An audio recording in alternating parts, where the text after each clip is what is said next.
जय श्री कृष्ण भक्तों, श्रीमद् भागवत महापुराण की भाव यात्रा 11वें स्कंद के तीसरे अध्याय तक आ पहुंची है। और इस अध्याय में माया से पार होने के उपाय तथा ब्रह्म और कर्मयोग का निरूपण किया गया है। राजा निमि ने निवेदन किया है कि भगवान सर्वशक्तिमान परम कारण विष्णु भगवान की माया बड़े बड़े मायावियों को भी मोहित कर देती है, उसे कोई पहचान नहीं पाता। और आप कहते हैं कि भक्त उसे देखा करता है। अतः अब मैं उस माया का स्वरूप जानना चाहता हूँ, आप लोग कृपा करके मुझे बताएं। योगीश्वरों, मैं एक मृत्यु का शिकार मनुष्य हूँ। संसार की तरह तरह की तापों ने मुझे बहुत दिनों से तपा रखा है।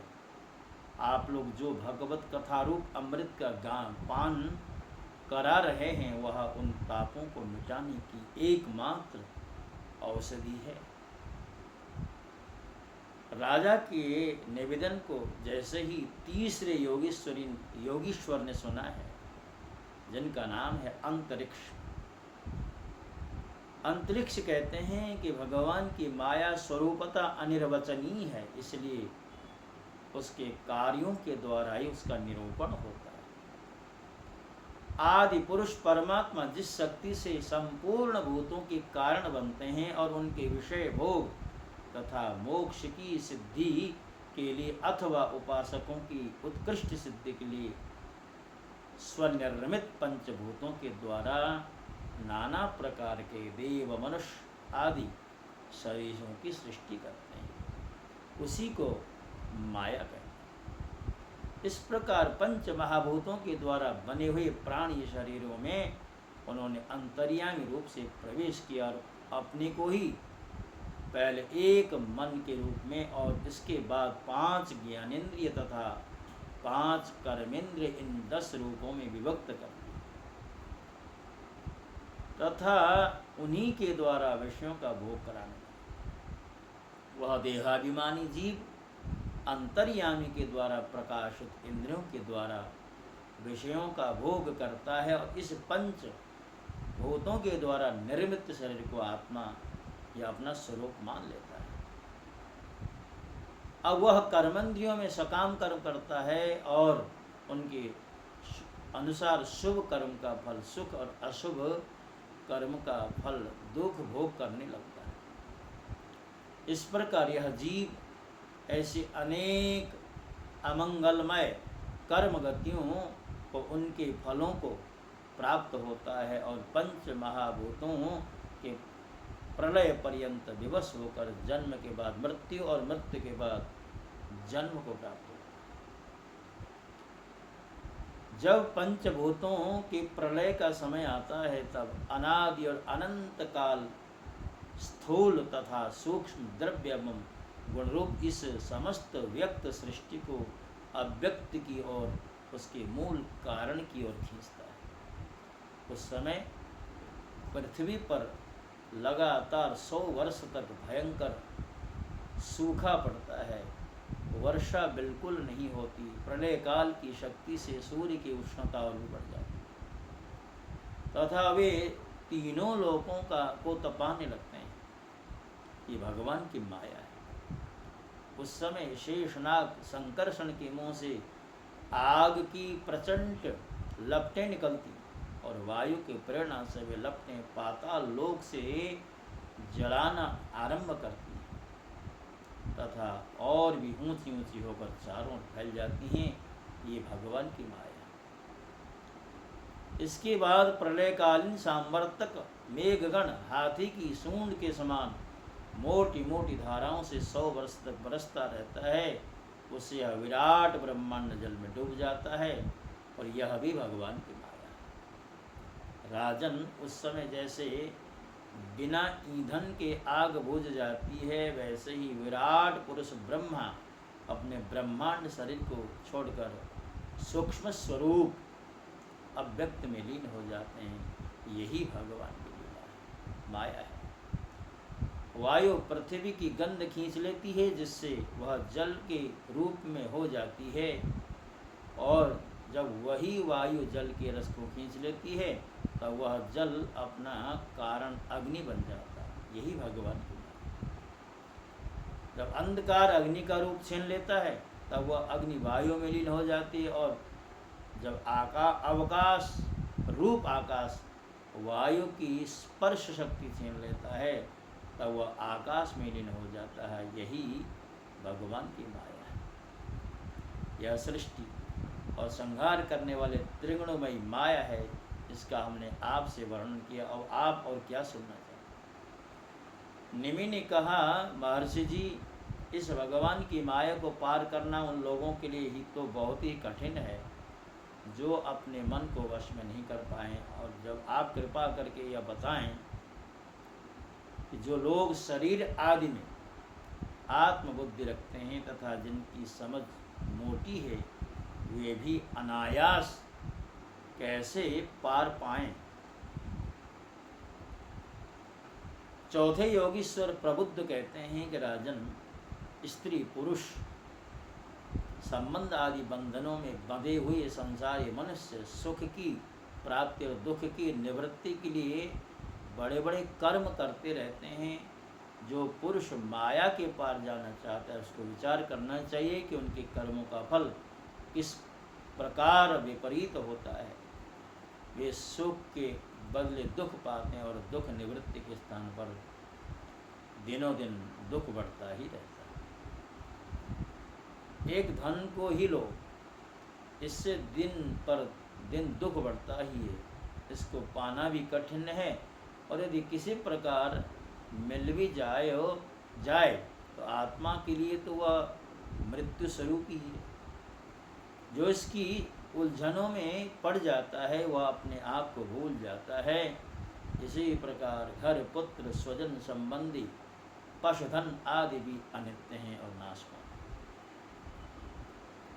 जो मनुष्य माया से पार जाना चाहते हैं उसे यह भी समझ लेना चाहिए कि मरने के बाद प्राप्त होने वाले लोक परलोक भी ऐसे ही नाशवान हैं, क्योंकि इस लोक की वस्तुओं के समान वे भी कुछ सीमित कर्मों के सीमित फल मात्र हैं। वहाँ भी पृथ्वी के छोटे छोटे राजाओं के समान बराबर वालों से होड़ अथवा लाग डांट रहती है।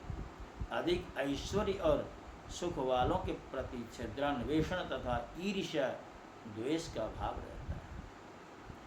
इसलिए जो परम कल्याण का जिज्ञासु हो उसे गुरुदेव की शरण ग्रहण करनी चाहिए। गुरुदेव ऐसे हों जो शब्द ब्रह्म वेदों के पारदर्शी विद्वान हों, जिसे वे ठीक ठीक समझा सकें, और साथ ही पर ब्रह्म में परनिष्ठित तत्व ज्ञानी भी हों, ताकि अपने अनुभव के द्वारा प्राप्त हुई रहस्य की बातों को बता सकें। जिज्ञासु को चाहिए कि गुरु को ही अपना परम प्रियतम आत्मा और इष्ट देव माने, उनकी निष्कपट भाव से सेवा करे और उनके पास रहकर भागवत धर्म की अर्थात भगवान को प्राप्त कराने वाले भक्ति भाव के साधनों की क्रियात्मक शिक्षा ग्रहण करे। पहले शरीर, संतान आदि में मन की अनासक्ति सीखे, फिर भगवान के भक्तों में प्रेम करना चाहिए, भक्तों से प्रेम करना चाहिए।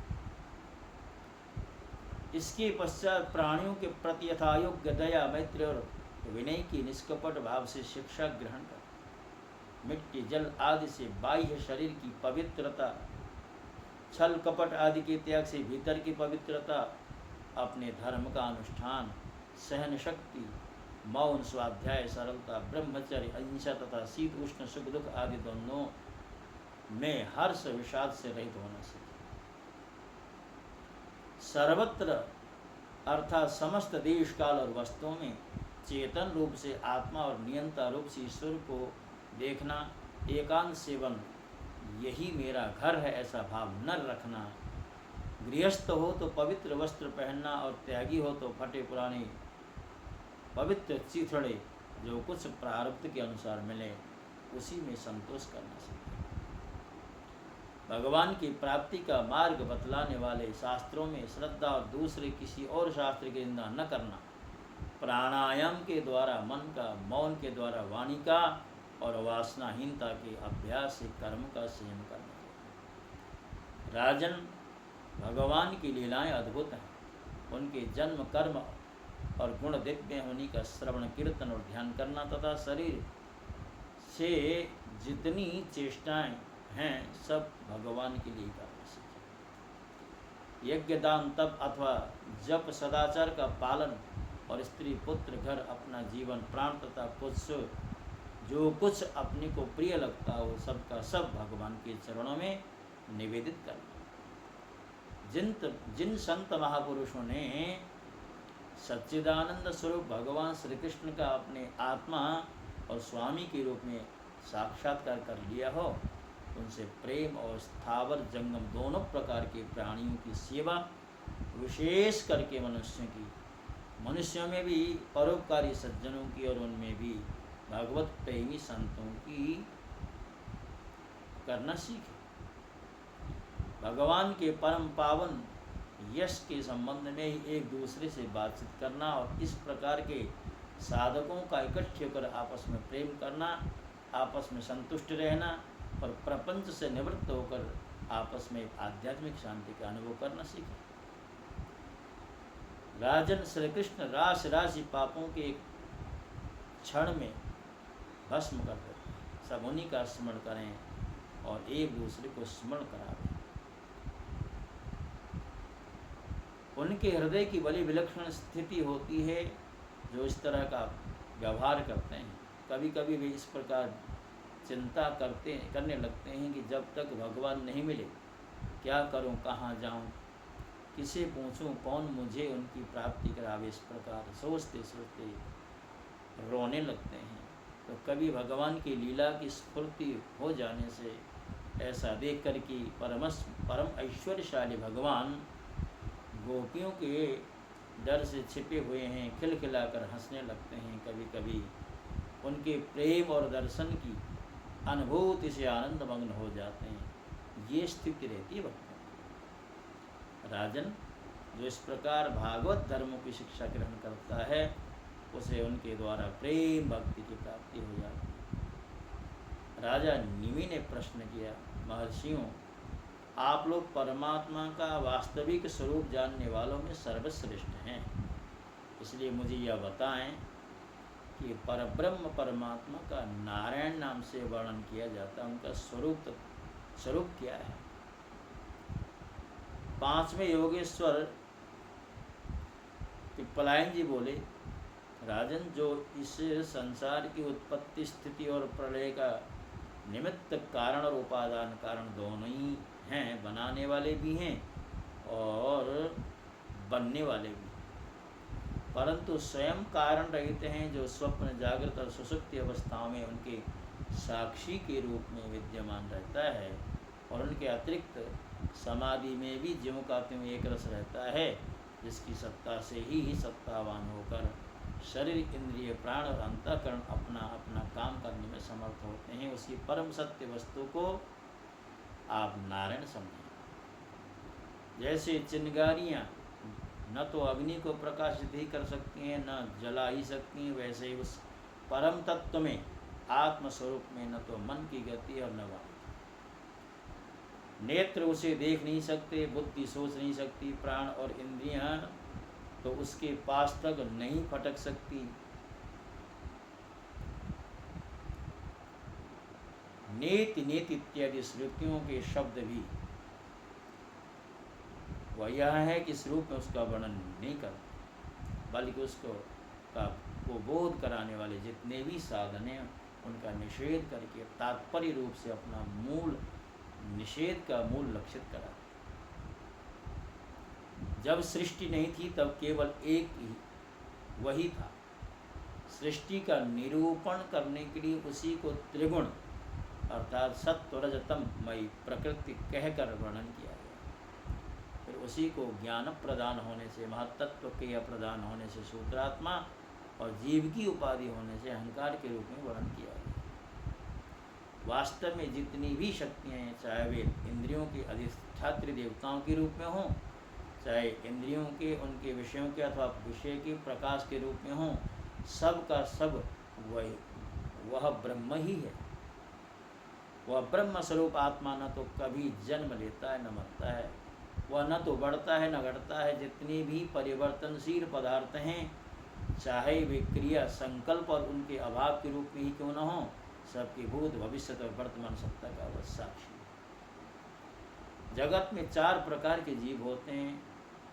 अंडज अर्थात अंडा फोड़कर पैदा होने वाले, पक्षी, सांप आदि नाल में बंधे पैदा होने वाले, पशु, मनुष्य धरती फोड़कर निकलने वाले, वृक्ष, वनस्पति और पसीने से उत्पन्न होने वाले खटमल आदि। इन सभी जीव शरीरों में प्राण शक्ति जीव के पीछे लगी रहती है। शरीरों के भिन्न भिन्न होने पर भी प्राण एक ही रहता है। सुषुप्ति अवस्था में जब इंद्रियां निश्चिष्ट हो जाती हैं, अहंकार भी सो जाता है, लीन हो जाता है, अर्थात लिंग शरीर में रहता है। जब भगवान कमल नाम के चरण कमलों को प्राप्त करने की इच्छा से तीव्र भक्ति की जाती है, तब वह भक्ति ही अग्नि के भांति गुण और कर्मों से उत्पन्न हुए चित्त के सारे मलों को जला डालती है। जब चित्त शुद्ध होता है, तब आत्म तत्व का साक्षात्कार होने लगता है। राजा निमि ने प्रश्न किया, योगीश्वरों, अब आप लोग हमें कर्म योग का उपदेश करें, जिसके द्वारा शुद्ध होकर मनुष्य शीघ्र अतिशीघ्र परम निष्कर्म अर्थात कर्तृत्व, कर्म और कर्म फल के निवृत्ति करने वाला ज्ञान प्राप्त करता है। एक बार यही प्रश्न मैंने अपने पिता महाराज इक्ष्वाकु के सामने ब्रह्मा जी के मानस पुत्र सनकादि ऋषियों से पूछा था, परंतु उन्होंने सर्वज्ञ होने पर भी मेरे प्रश्न का उत्तर नहीं दिया। इसका क्या कारण था, मुझे बताओ। छठे योगीश्वर आर्यभट्ट कहते हैं कि राजन, कर्म और अकर्म और विकर्म ये तीनों एकमात्र वेद के द्वारा जाने जाते हैं। इनकी व्यवस्था लौकिक रीति से नहीं होती। वेद अपौरुषीय हैं, ईश्वर रूप हैं, इसलिए उनके तात्पर्यों का निश्चय करना बहुत ही कठिन है। इसी से बड़े बड़े विद्वान उनके अभिप्राय का निर्णय करने में भूल कर बैठते हैं। इसी से तुम्हारे बचपन की ओर देखकर तुम्हें अनधिकारी समझकर सनकादि ऋषियों ने तुम्हारे प्रश्न का उत्तर नहीं दिया। यह वेद परोक्षवादात्मक है। यह कर्मों की निवृत्ति के लिए कर्म का विधान करता है। जैसे बालक को मिठाई आदि का लालच देकर औषध खिलाते हैं, वैसे यह अनभिज्ञों को स्वर्ग आदि का प्रलोभन देकर श्रेष्ठ कर्म में प्रवृत्त करता है। जिसका ज्ञान निवृत्त नहीं हुआ है, जिसकी इंद्रियां बस में नहीं है, वह यदि मनमाने ढंग से वेदोक्त कर्म का परित्याग कर देता है, तो वह विहित कर्म का आचरण न करने के कारण वे कर्म रूप अधर्म ही करता है। इसलिए वह मृत्यु के बाद फिर मृत्यु को प्राप्त होता है। इसलिए फल की अभिलाषा छोड़कर और विश्वात्मा भगवान को समर्पित कर जो वेदोक्त कर्म का ही अनुष्ठान करता है, उसे कर्मों की निवृत्ति से प्राप्त होने वाली ज्ञान रूप सिद्धि प्राप्त हो जाती है। जो वेदों में स्वर्गादि रूप फल का वर्णन है, उसका तात्पर्य फल की सत्यता में नहीं है, वह तो कर्मों में रुचि उत्पन्न करने के लिए। राजन, जो पुरुष चाहता है कि शीघ्र से शीघ्र मेरे ब्रह्म स्वरूप आत्मा के हृदय ग्रंथि मैं और मेरे ये कल्पित गांठ खुल जाए, उसे चाहिए कि वह वैदिक और तांत्रिक दोनों ही पद्धतियों से भगवान को किया रहे। पहले सेवा आदि के द्वारा गुरुदेव की दीक्षा प्राप्त करे, फिर उनके द्वारा अनुष्ठान की विधि सीखे। अपने को भगवान की जो मूर्ति प्रिय लगे, अविष्ट जान पड़े, उसी के द्वारा पुरुषोत्तम भगवान की पूजा करें। पहले स्नान आदि से शरीर और संतोष आदि से अंतःकरण को शुद्ध करें। उसके बाद भगवान की मूर्ति के सामने बैठकर प्राणायाम आदि के द्वारा रोध शुद्धि, नाड़ी शोधन आदि करने के बाद मंत्र देवता आदि के न्यास से अंग रक्षा करके भगवान की पूजा करें। अपने अपने उपास्य देव के विग्रह के हृदयादि अंग, आयुध आदि उपांग और पार्षदों सहित उसके मूल मंत्र द्वारा पाद्य आदि आचमन, मधुपर्क, स्नान, वस्त्र, आभूषण, गंध, पुष्प, दरी, अक्षत की तिलक माला, धूप, दीप और नैवेद्य आदि से विधिवत पूजा करें। अपने आप को भगवानमय ध्यान करते हुए ही भगवान की मूर्ति का पूजन करना चाहिए। निर्माल्य को अपने सिर पर रखें और आदर के साथ भगवत विग्रह को यथास्थान स्थापित कर पूजा समाप्त करनी चाहिए। इस प्रकार जो पुरुष अग्नि, सूर्य, जल, अतिथि और अपने हृदय में आत्मस्वरूप श्री हरि की पूजा करता है वह शीघ्र ही मुक्त हो जाता है। भक्तों, इसी के साथ साथ इस अध्याय को हम विश्राम दे रहे हैं। इस अध्याय के साथ साथ इस श्रृंखला को भी हम आज विश्राम दे रहे हैं। और जैसा कि आप सब जानते हैं, श्रीमद् भागवत के भाव को जो पूर्णतया आद्योपांत जैसा लिखा गया है उसे आपके समक्ष प्रस्तुत करने का हमारा जो प्रयास है, अभियान है, वो अब अपनी पूर्णता की ओर अग्रसर है। बाकी के बचे जो अध्याय हैं वो आपके समक्ष निर्विघ्न रूप से प्रस्तुत मैं कर सकूं, ऐसी कृपा आप लोग करना। और आपसे एक ही सहयोग चाहिए कि हमारा चैनल यदि आपने अभी तक सब्सक्राइब नहीं किया है तो अवश्य कर दें। इन्हीं शब्दों के साथ ओम नमो भगवते वासुदेवाय। ओम नमो भगवते वासुदेवाय।